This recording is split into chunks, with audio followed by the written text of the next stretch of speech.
Hello, everyone. I am Cinders Vale, one of the members of the RFL TV team here at Relay for Life of Second Life of 2015. And today I am very honored that I am going to be interviewing Mary Teodosio. She is the captain of the Unmasking a Cure team. Mary, welcome. Thank you, Cinders. I'm glad to be here. Now, one of the things I always like to find out is how did you come up with the name for your team? Well, I actually held a ball, a masquerade ball for another team, and that was my first entry into the relay community. And my title for it was Unmask the Cure. So when I decided to make a team ourselves the next year, we used that name. Well, I think it's a really great name and one that's easy to remember. Now, you've had your team for how long now? We have been a team for 3 years. This is our third year. Oh, that's wonderful. And of course, you're the captain, so you are literally in charge of running a herd on everything. Yes. I guess that's yeah. I do understand, yes. And it means lots of details, lots of work behind the scenes putting on your fundraising events. And could you tell us about those? Sure. This year, we scaled down. Last year, we did quite a number of events, and this year we scaled down due to real life considerations and whatnot.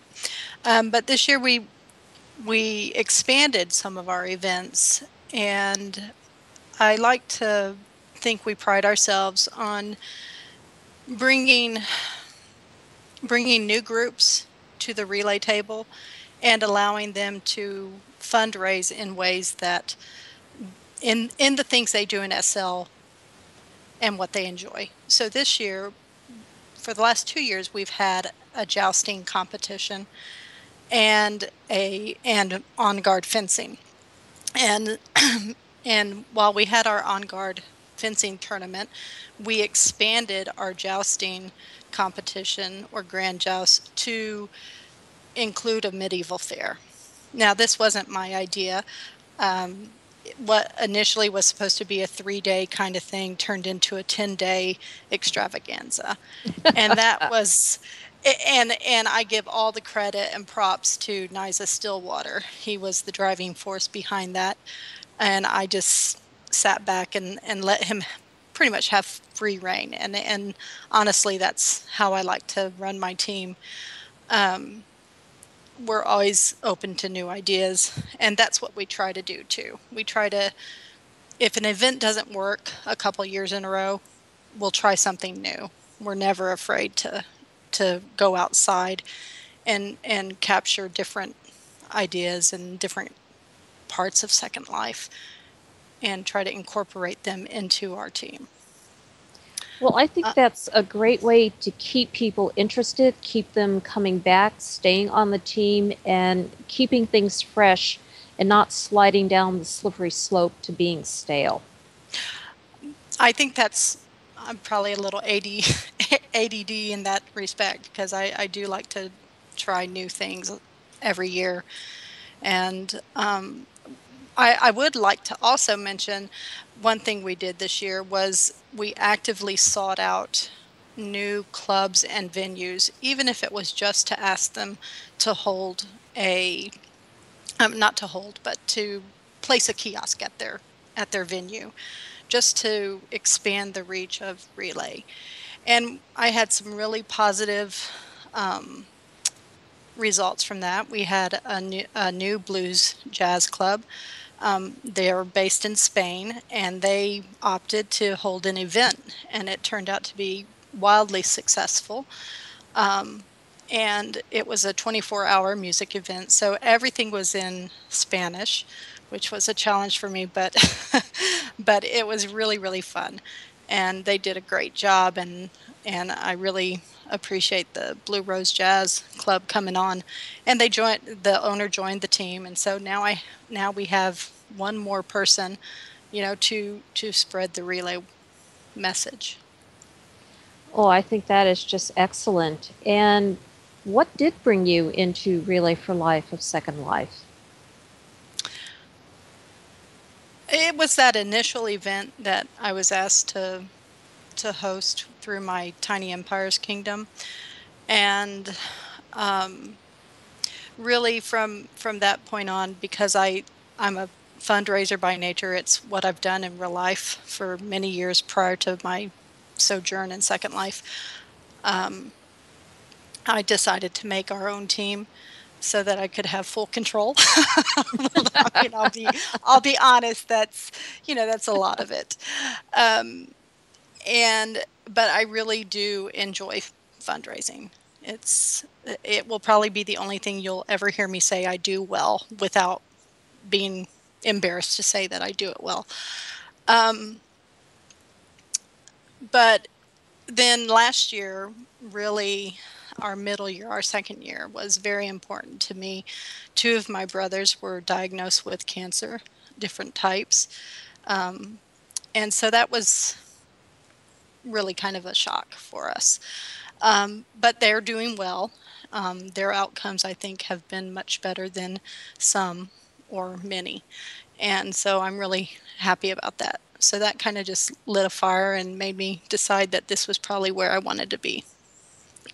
Well, the work you do, the effort you put into it, it does make a difference. It does touch so many people out there that you are never going to know or meet in person, but you are having an impact.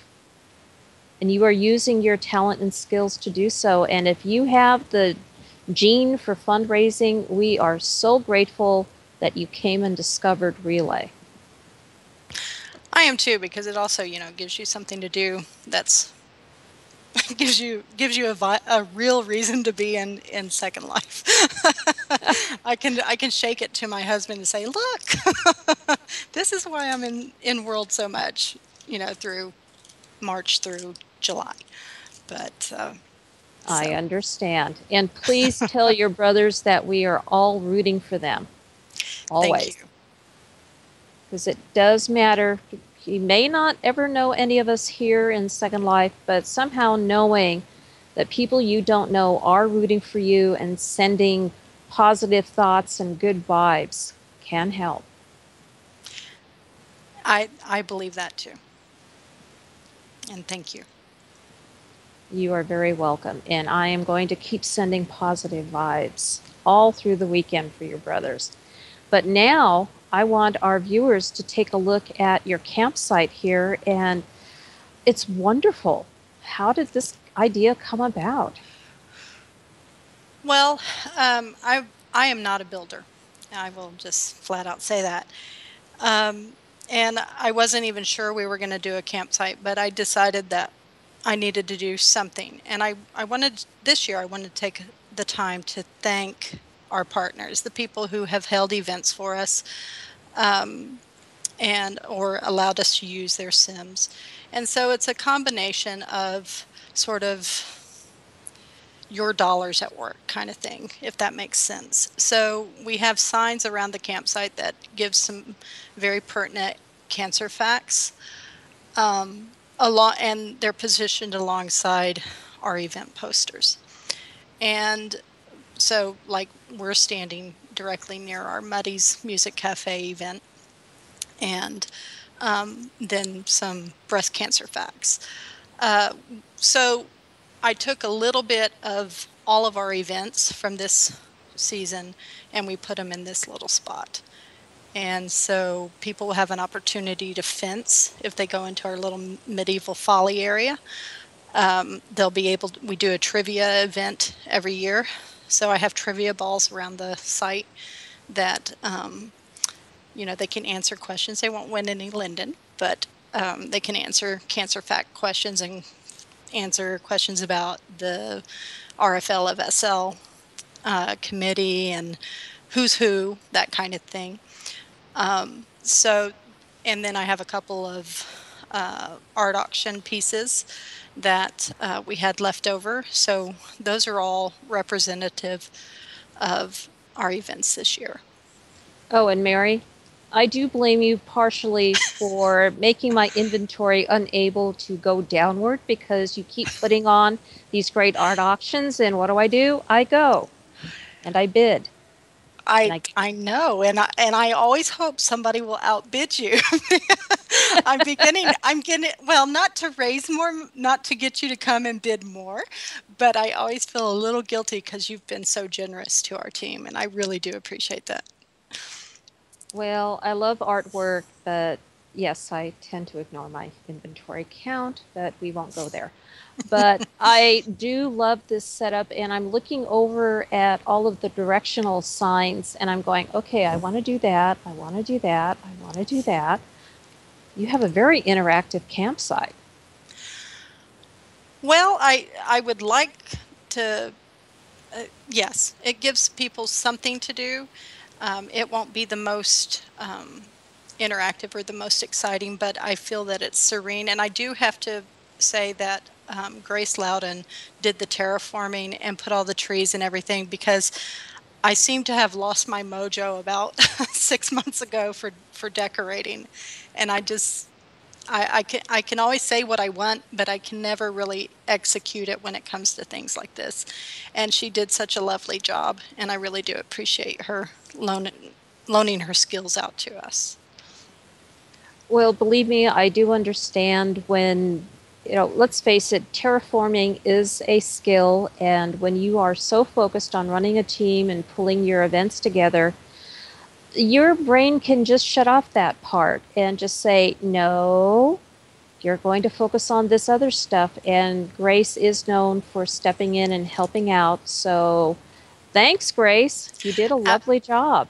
she really did. And then Niza did the center with the medieval folly, and so I'm really happy with it. I love this, how serene it feels, and I'll probably be sitting in my little lawn chair right up by the track, waving my little flag, saying "Go Relay." I think that is a great idea. And I have to say, I love the touch of your shirt. Thank you. Proclaiming who you are, unmasking a cure. I kind Yes. of miss. Oh, go ahead. No, I was just going to say this is our logo that we've had since we started, and a friend did it for me, and it's very kind of arty, I guess. It's not something I would have done personally or concepted myself, but it's really pretty. I really like it. And I kind of miss the years where most teams had their own logo. That was kind of cool. Yes. Oh, and speaking of logos, I will say another thing that I tried this year, if I may, is I tried to do real life things and bring them in world. So I have a raffle. We have a raffle going on right now for a memory quilt. So, which is pretty much together. I've made it. I've sewn it at home, and we have a logo for every year of RFL of SL. And the winner of the raffle gets to have me mail it to them, and they get a nice decorative piece for their home as a commemorative thing that they can see the years that they've been in Second Life working for Relay and fighting the good fight. All right, listeners and viewers, that's it. This is Cinders Vale from the Unmasking a Cure campsite here at Relay for Life of Second Life. I will see you on the track, and go Relay. Go Relay.